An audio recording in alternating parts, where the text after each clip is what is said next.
सबसे पहले मैं आप सबको ही धन्यवाद देने के लिए औपचारिक रूप से आपको निमंत्रण दिया था कि आज प्रत्यक्षता फिर से मिलना हो जाए। आप सबके ध्यान में है कि लोकतंत्र का महापर्व इस यूनियन टेरिटरी में कल संपन्न हुआ।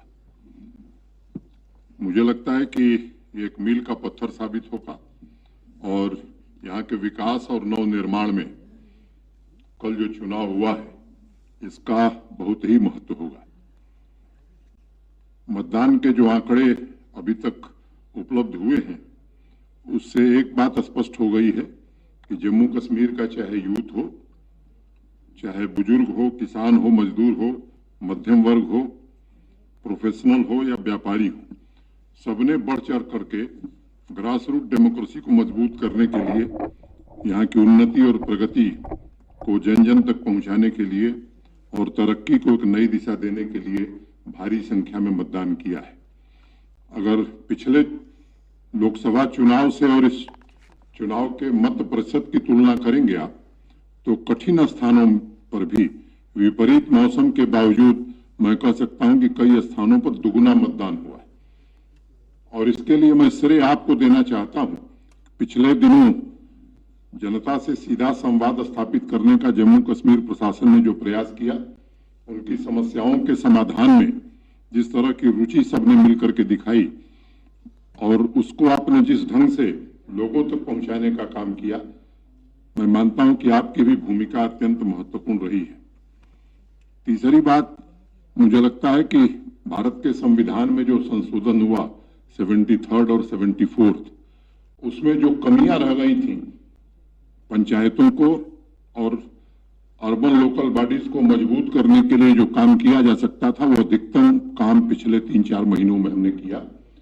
और 3 टियर सिस्टम यहां भी लागू हो तो डीडीसी के चुनाव भी यहां करा दिए। तो मैं उन सभी राजनीतिक दलों को और इंडिपेंडेंट उम्मीदवार को भी, जिन्होंने भारत के संविधान में आस्था व्यक्त की है, उनको भी मैं विशेष रूप से धन्यवाद देना चाहता हूं। प्रतिकूल मौसम में जिस तरह से लंबी लंबी लाइनें महिलाओं की, बच्चियों की, नौजवानों की रही है, मुझे लगता है कि उन सबका अभिनंदन अगर न किया जाए तो शायद ये ज्यादती होगी। इस पूरी चुनाव प्रक्रिया में स्टेट इलेक्शन कमीशन को भी मैं धन्यवाद देना चाहता हूं। और चुनाव शुरू होने के पहले मैंने एक बात कही थी कि पीसफुल, फ्री एंड फेयर, शांतिपूर्ण, निष्पक्ष मतदान हो, इसका इंतजाम प्रशासन करेगा।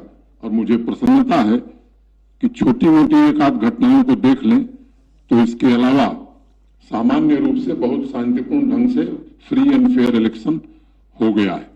दूसरे राज्यों में भी अगर चुनाव आप देखे होंगे तो मुझे लगता है कि इससे ज्यादा घटनाएं होती हैं, ये और खुशी का मौका है। दूसरी बात, प्रशासन के जो हमारे साथी इस पूरे अभियान में लगे थे, जम्मू कश्मीर पुलिस और फोर्स के जिन लोगों ने इस ठंड में भी पूरी मेहनत करके इस चुनाव को निष्पक्ष कराने में और शांतिपूर्ण कराने में योगदान दिया है, उन सबका भी मैं आज अभिनंदन करना चाहता हूं। और मैं एक बात कहना चाहता हूं कि ये त्रिस्तरीय डेमोक्रेसी जबरदस्त तरीके से जम्मू कश्मीर में काम करे, इसके लिए हम सब पूरा सहयोग करेंगे। और आने वाले दिनों में डिस्ट्रिक्ट डेवलपमेंट बोर्ड का जो गठन होगा तो जिले के विकास की पूरी जिम्मेदारी चुने हुए प्रतिनिधियों को मिले और वो काम करें, इसका हम सब प्रयास करेंगे। मुझे लगता है कि इससे ज्यादा मुझे कुछ कहने की आवश्यकता नहीं है और मैं उम्मीद करता हूं कि ये चुने हुए प्रतिनिधि और उनके माध्यम से जम्मू कश्मीर के विकास को नई ऊंचाई तक ले जाने का और जन कल्याणकारी योजनाओं को पूरी क्षमता से घर घर तक पहुंचाया जा सके, ये प्रयास हम करेंगे।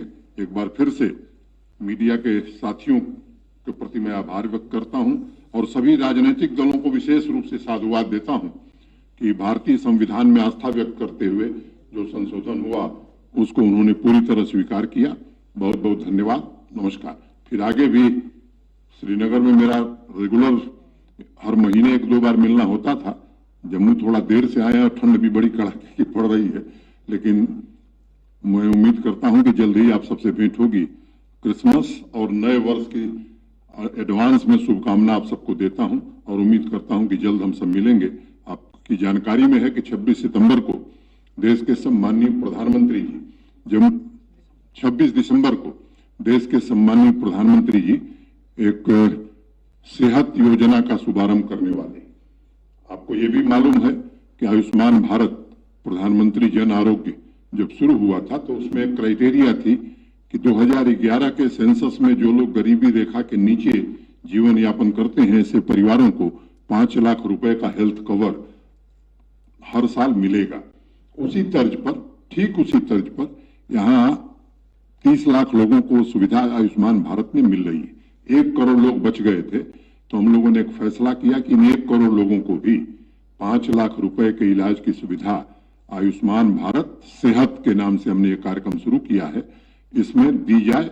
और 26 दिसंबर को प्रधानमंत्री जी के शुभारंभ के बाद हर सीएचसी पर, हर जनपद पर, यहीं जम्मू में भी हम लोग कार्यक्रम करेंगे, हर जिले में कार्यक्रम करेंगे और उसी दिन से गोल्डन कार्ड बंटना शुरू हो जाएगा। अभी तक मोटे तौर पर 16 लाख लोगों ने पंजीकरण कराया है। जो बचे हैं उनका भी वार फुटिंग पर पंजीकरण करा करके इस काम को भी हम पूरा करेंगे। बहुत बहुत धन्यवाद। नमस्कार। जय भारत।